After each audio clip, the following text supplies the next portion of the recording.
Joe tells us when doing these talks to share what's going on with us currently. However, I'm going to ask him to play a song titled The Ballad of Anita Hill before I start.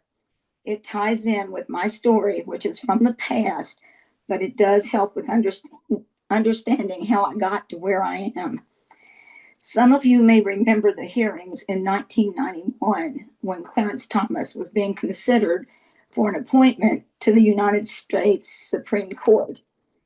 Dr. Anita Hill came forward to testify before the Senate Judiciary Committee that Thomas had sexually harassed her early in her career when he was her boss. The hearings were gripping for me.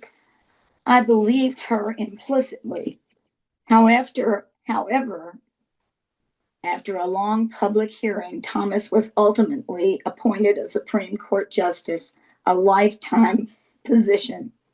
Something similar happened 27 years later in 2018 when Brett Kavanaugh's hearings came up.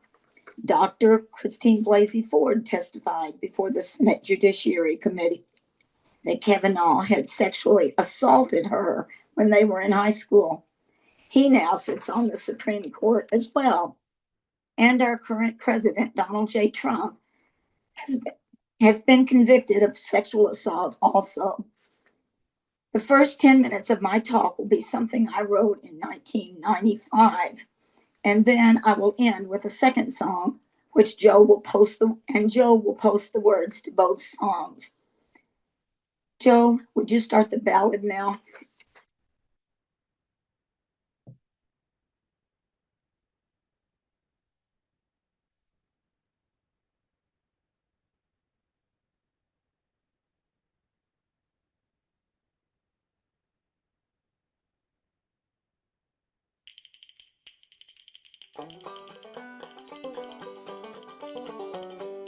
I'll sing you a song of Anita Hill and a great thing she has done. Took a dirty little game that thrives in the dark and dragged it out into the sun. She dragged it out into the sun, good friends, where everyone could see. It wasn't good enough, but it's good enough for me. It wasn't good enough for the Senate, but it's good enough for me. The Senate, the White House, a powerful crew. Judge Thomas, the man of the day. They didn't want to listen to Anita Hill, but she told the truth anyway. She told the truth anyway, good friends, at the risk of a job at her name.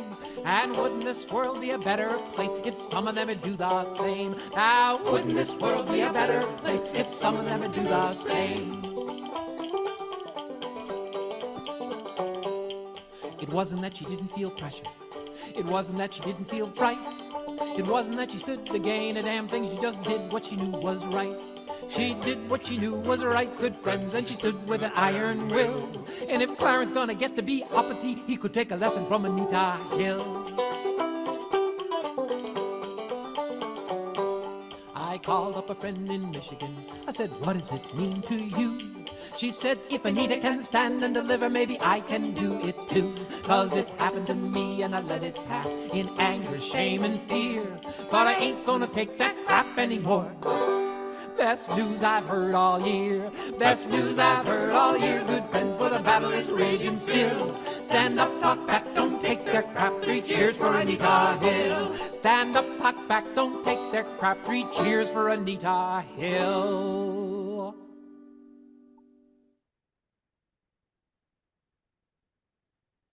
Thanks, Joe. Anita Hill and Christine Blasey Ford remain sheroes. In 1995, when I was 47 and I was taking a class at my church, Epiphany, we were asked to write a 10-minute spiritual biography. I titled it A Sketch of My Soul's Long Journey Toward the Light. And this is what I wrote in 1995. We know that in everything God works for good with those who love her or him, from Romans. Do I begin at the end and work my way back, or start at the beginning and go forward, or just jump around, stopping here and there along the way? It's not an easy thing for me to condense my faith journey to 10 minutes or so. Looking at my life, I can see that God has been with me from the very start. I've always had a great trust in God. No crisis of faith for me. Crisis of religion, maybe, but not of faith. I was married when I was a month shy of turning 28 to a wonderful man whose wife had died 2 years earlier. I became the instant mother of a 6-year-old little boy, and a year and a half later, our son Michael was born. And shortly after that, I joined the Catholic Church of Epiphany for the first time. It was a post Vatican II church and was mostly glass walls surrounded by trees and nature, and they had a fantastic music ministry. Epiphany was exactly the kind of community that I needed at that time, very oriented towards social justice. The pastor, Jim Flynn, made a very important impact on my thinking in life and faith, as did Jean Denny and the First Eucharist group, of which I became a part when Michael was 2. It was a tremendous faith growth period in my life. Another key point along the way was a few years later when I was in my mid-30s and was living in Owensboro.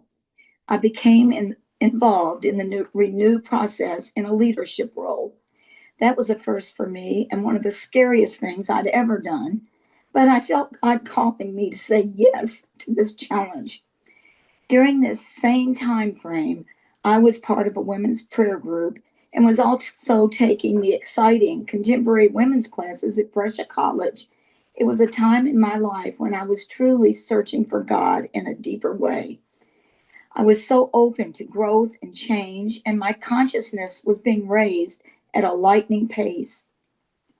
I began doing volunteer work at the spouse abuse shelter and also at the Wendell Foster Home for people with cerebral palsy.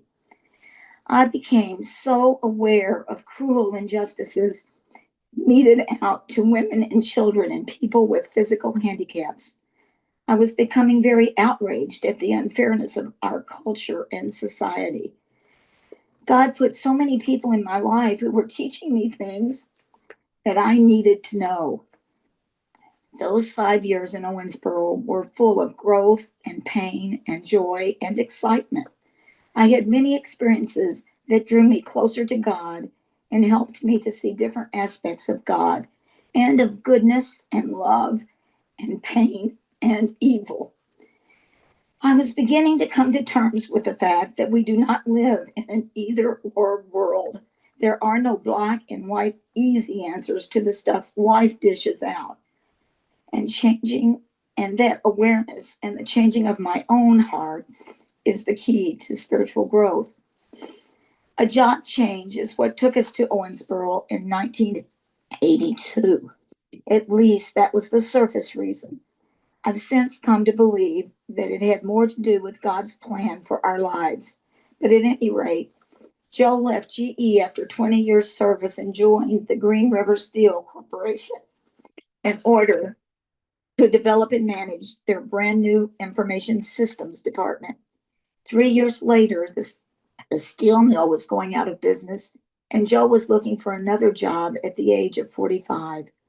After a few worrisome months, he was hired by Honeywell and commuted the 40 years to Evansville for a year. And then the opportunity came up for him to be rehired by GE and get all of his 20 years service reinstated. He moved back to Louisville in 1986, and I stayed behind with the kids in order for our older son to finish high school in Owensboro. He was a senior by this time. Joe 3 has had a very difficult school experience due to a lot of different circumstances, which is another whole story in itself. We decided this was the only fair thing to do for him.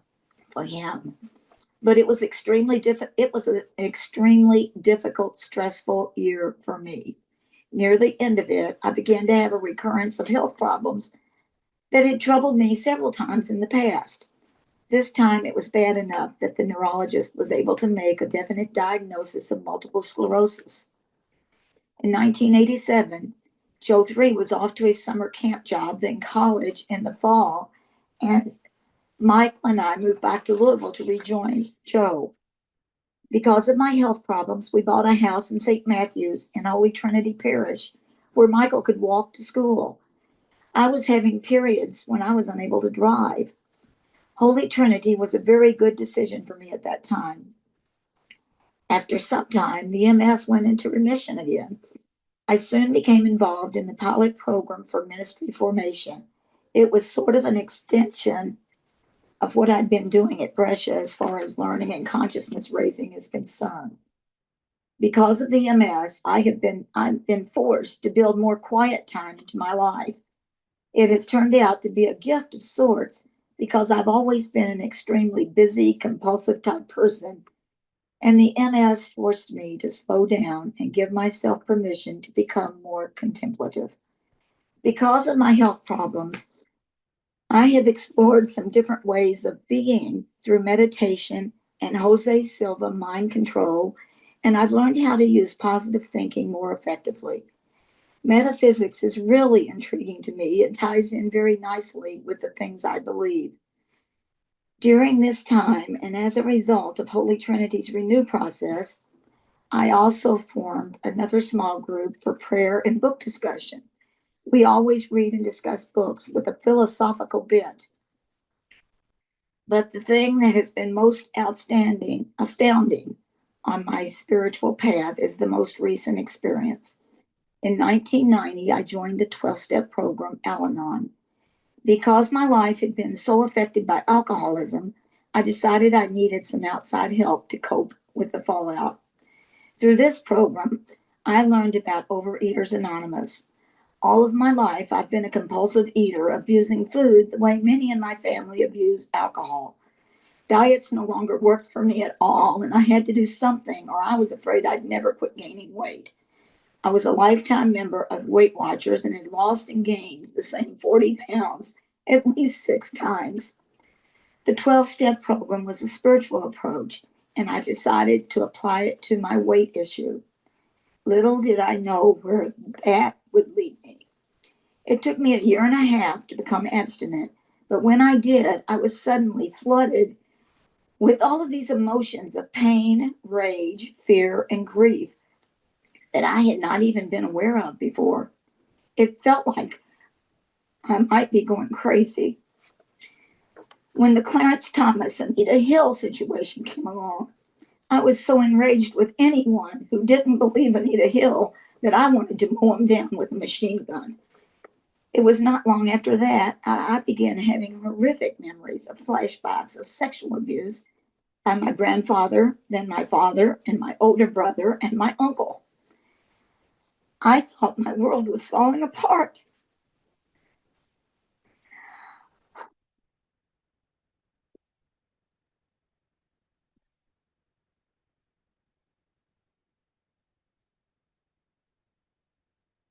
Many of the peculiar circumstances in my family began to make sense. It was like I was suddenly able to begin to put the pieces of a puzzle together.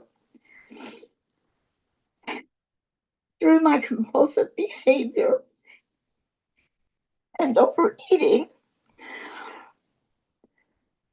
I somehow managed to keep all of these memories buried in my subconscious all of those years.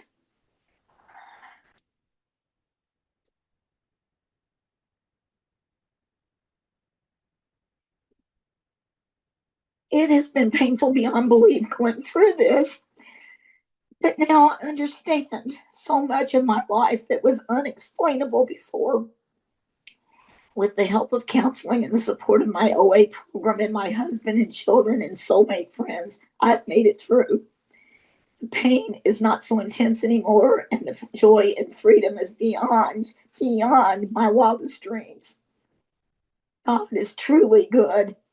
It's so completely amazing to see how all the parts and steps of my life fit together to bring me to the point I'm at today. I came back to Epiphany in 1993. I've been through the Just Faith program. There have been many retreats and learning experiences. I trust God. Wherever God plans to lead me next, I'm ready to go. I pray daily for truth, wisdom, understanding, and compassion. I'd like to include a copy of a meditation from Sister Macrina Whitaker from her book, Seasons of the Heart. She was a tremendous resource for me during this process. I feel it speaks very strongly to what my experience has been. And remember, I wrote this in 1990, and things are much different for me now, even though with all my tears, it doesn't look like it. I just get emotional when I'm talking about it. Bleeding and Believing by Macrina Whitaker. Now, there was a woman suffering from a hemorrhage for the past 12 years whom no one had been able to cure. She came up behind him, touched the fringe of his cloak, and the hemorrhage stopped at that very moment. Jesus said, "Who was it that touched me?" When they all denied it, Peter said, "Master, it was the crowds around you pushing." But Jesus said, "Somebody touched me. I felt that power had gone out from me." Seeing herself discovered, the woman came forward, trembling, and falling at his feet, explained in front of all the people that she had touched him and how she had been cured at that very moment. "My daughter," he said, "your faith has saved you. Go in peace." That woman is you. I don't know what your hemorrhage looks like, but I have little doubt that something in you is bleeding. I don't know what your faith looks like, but I have little doubt that something in you is believing. And so really, that's enough. All you need to do is to approach Jesus, bleeding and believing. The hymn will be enough for touching. Power like that moving through you will help you understand your wound. Once you understand the wound, it loses its power to destroy. I know that woman is me. I've been to the hem of God's garment. Let me tell you my story. Once there was a wound. It was no ordinary wound. It was my wound. We had lived together long. I yearned to be free of this wound. I wanted the bleeding to stop. Yet if truth be known, the bleeding had left me. The believing remained. And strange as this may sound, I have never lost my gratitude for the wound that made me so open to grace. Thank you for listening to my story. And Joe, will you now please play the No song?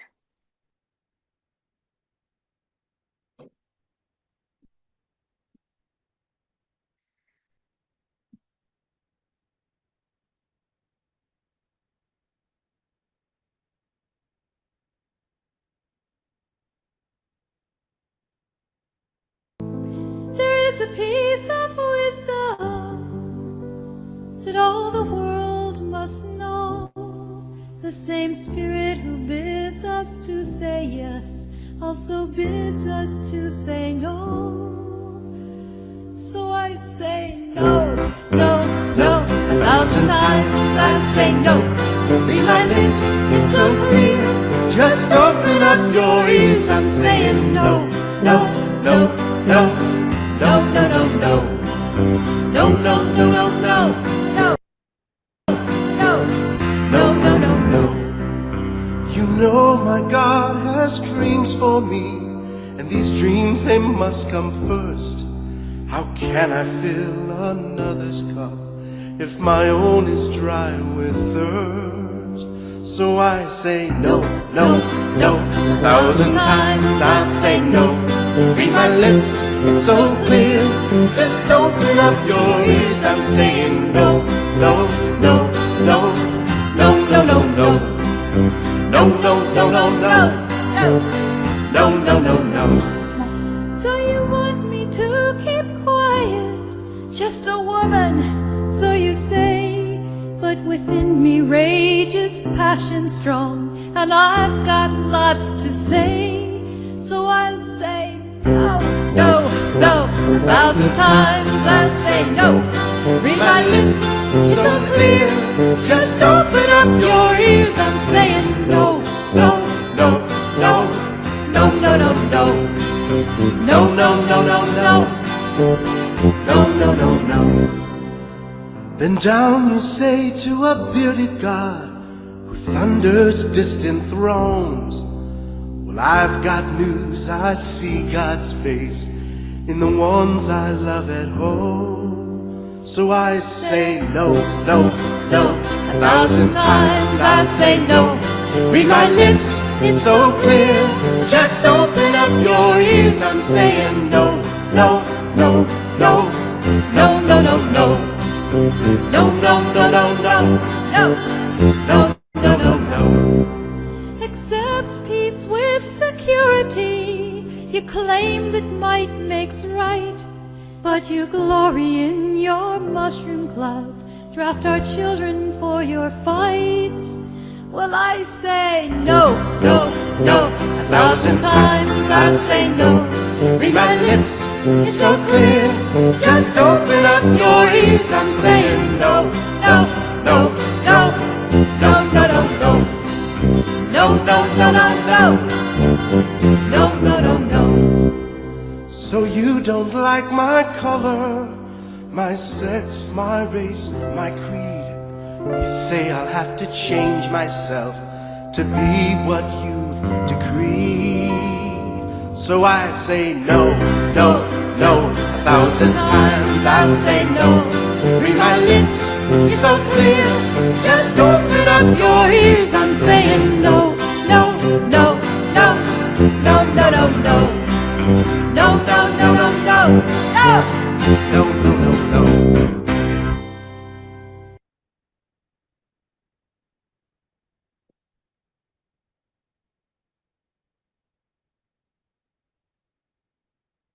It's one of my favorite songs. I like the No song.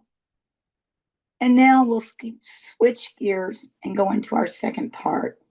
And Joe's going to play the beautiful chant of compassion that Jill used last week to lead us into meditation. It calms me down after dredging up all the angst of my past, as well as the angst of looking at the injustice still going on in this world of destruction and creation that Jill explained so beautifully last week. I'll let you know when the 20 minutes are up, and you can stop the recording, Joe.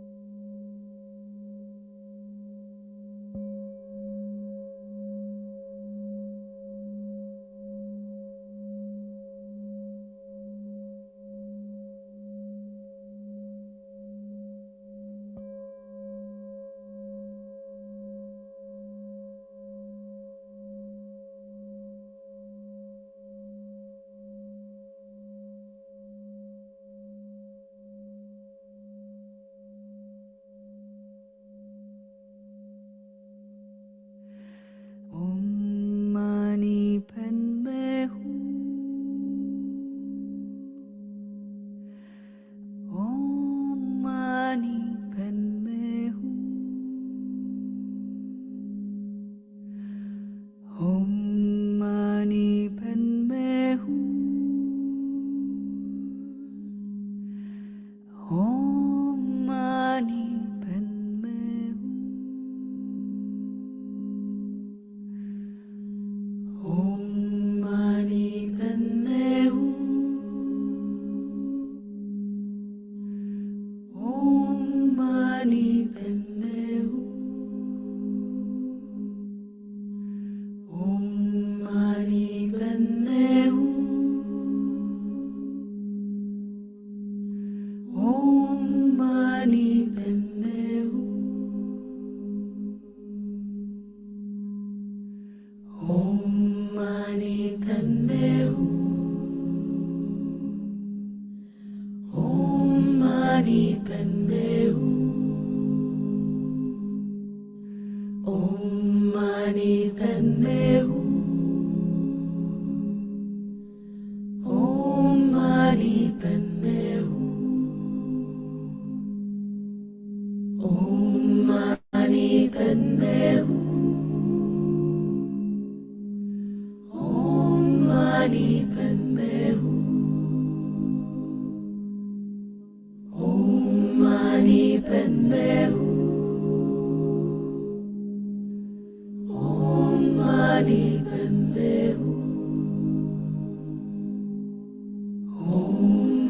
Mani Padme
Hum.